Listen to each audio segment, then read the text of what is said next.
ದಿವಸ ಇಲ್ಲಿಗೆ ಆಗಮಿಸಿದಂತಹ ಎಲ್ಲ ಭಕ್ತರಿಗೂ ಮತ್ತು ಇದರಲ್ಲಿ ಭಾಗವಹಿಸ್ತಾ ಇರತಕ್ಕಂತಹ ಎಲ್ಲ ಭಕ್ತರಿಗೂ ಸಹ ಕೆಲವು ಶ್ಲೋಕಗಳನ್ನು ಈಗ ಹೇಳಬೇಕು ಎಂಬುದಾಗಿ ಸಂಕಲ್ಪ ಮಾಡಿದ್ದೇವೆ. ವಿಶೇಷವಾಗಿ ಸಪ್ತಶ್ರುತಿ ಪಾರಾಯಣೆಯನ್ನು ಅದರ ಕ್ರಮದಂತೆ ಸಂಪ್ರದಾಯವಾಗಿ ಮಾಡುವಂತಹ ಪದ್ಧತಿ ಇದೆ. ಅದರಲ್ಲಿಯೂ ವಿಶೇಷವಾಗಿ ಸಪ್ತಶ್ರುತಿ ಸ್ತೋತ್ರ ಅನ್ನೋದು ಏನಿದೆಯೋ 13 ಅಧ್ಯಾಯಗಳು ಏನಿದೆಯೋ ಅದರಲ್ಲಿ ಅದರ ಸಂಗ್ರಹ ರೂಪವಾಗಿ ಸಪ್ತಶ್ಲೋಕಿ ದುರ್ಗಾ ಸಪ್ತಶ್ಲೋಕಿ ಎಂಬುದಾಗಿ ಪಾರಾಯಣೆ ಮಾಡುವಂತಹ ಕ್ರಮವೂ ಇದೆ. ಆದ್ದರಿಂದ ಅದು ಅದರದೇ ಸಂಕ್ಷಿಪ್ತವಾದಂತಹ ವಿಷಯ. ಆದ್ದರಿಂದ ಇದನ್ನು ಪಾರಾಯಣೆ ಮಾಡಿದಲ್ಲಿ ಆ ಸಪ್ತಶ್ರುತಿಯನ್ನು ಪಾರಾಯಣೆ ಮಾಡಿದಂತಹ ಫಲ ಅನ್ನುವುದು ಅದರಲ್ಲಿ ಭಾಗವಾದರೂ ನಮಗೆ ಇದರಿಂದ ಪ್ರಾಪ್ತವಾಗುತ್ತೆ ಎಂಬುದಾಗಿ ಶಾಸ್ತ್ರಗಳು ಹೇಳ್ತಾ ಇವೆ. ಹಾಗಾಗಿ ಅದನ್ನು ಇವತ್ತಿನ ದಿವಸ ಇಲ್ಲಿಗೆ ಬಂದಿರತಕ್ಕಂಥ ಎಲ್ಲ ಭಕ್ತರಿಗೂ ಸಹ ಉಪದೇಶ ಮಾಡಬೇಕು, ಕೊನೆಯಲ್ಲಿ ಈ ಸಂದರ್ಭದಲ್ಲಿ ಉಪದೇಶ ಮಾಡಬೇಕು ಎಂಬುದಾಗಿ ಸಂಕಲ್ಪ ಮಾಡಿದ್ದೇವೆ. ಅದರಂತೆ ಈಗ ಹೇಳ್ತೇವೆ. ಜ್ಞಾನಿನಾಮಪಿ ಚೇತಾಂಸಿ ದೇವಿ ಭಗವತೀ ಹಿ ಸಾ ಬಲಾದಾಕೃಷ್ಯ ಮೋಹಾಯ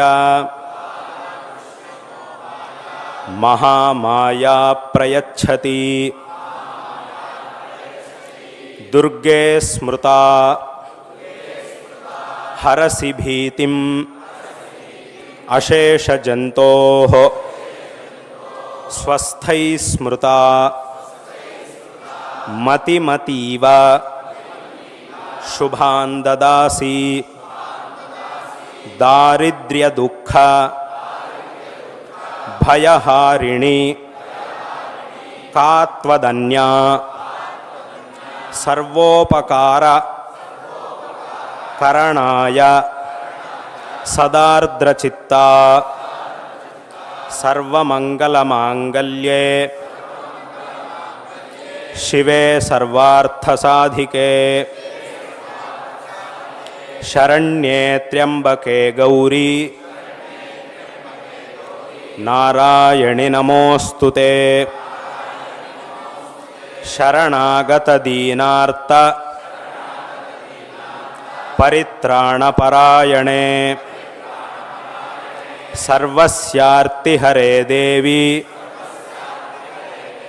ನಾರಾಯಣಿ ನಮೋಸ್ತುತೆ ಸರ್ವಸ್ವರೂಪೇ ಸರ್ವೇಶೇ ಸರ್ವಶಕ್ತಿ ಸಮನ್ವಿತೆ ಭಯೇಭ್ಯಸ್ತ್ರಾಹಿ ನೋ ದೇವಿ ದುರ್ಗೆ ದೇವಿ ನಮೋಸ್ತುತೆ ರೋಗಾನಶೇಷಾನ್ ಅಪಹಂಸಿ ತುಷ್ಟಾ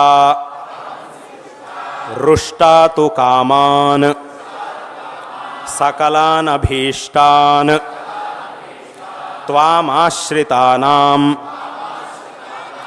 ನ ವಿಪನ್ನರಾಣಾಂ ತ್ವಾಮಾಶ್ರಿತಾ ಹಿ ಆಶ್ರಯತಾಂ ಪ್ರಯಾಂತಿ ಸರ್ವಬಾಧಾ ಪ್ರಶಮನಂ ತ್ರೈಲೋಕ್ಯಸ್ಯಾಖಿಲೇಶ್ವರಿ ಏವಮೇವ ತ್ವಯಾ ಕಾರ್ಯಂ ಅಸ್ಮದ್ವೈರಿವಿನಾಶನಂ.